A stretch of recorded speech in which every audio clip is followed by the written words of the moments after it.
మీకెప్పుడైనా నిద్రలో సడన్‌గా మెలుకువ వచ్చి, మీ రూమ్‌లో ఎవరో ఉన్నట్టు, లేదా చెస్ట్ మీద ఎవరో కూర్చున్నట్టు అనిపించిందా? ఆ టైంలో మాట్లాడడానికి ట్రై చేసినా మాట్లాడలేకపోవడం, కదలడానికి ట్రై చేసినా కదలలేకపోవడం, చాలా భయంగా అనిపించిందా? దీన్ని స్లీప్ పారాలిసిస్ అంటారు. I know it's scary but don't worry. ఇది డేంజరస్ కాదు అండ్ అదేం దెయ్యం కూడా కాదు. యూజువల్‌గా మనం నిద్రపోయినప్పుడు మన బ్రెయిన్‌తో పాటు మన బాడీ కూడా స్లీప్ మోడ్‌లోకి వెళ్తుంది.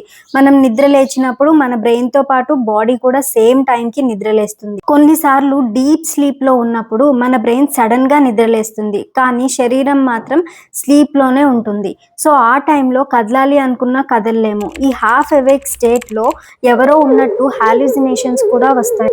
అండ్ ఇది చాలా కామన్. సరిగా నిద్ర లేకపోవడం, ఇర్రెగ్యులర్ స్లీప్ స్కెడ్యూల్, స్ట్రెస్ ఎక్కువ ఉన్నప్పుడు వస్తుంది.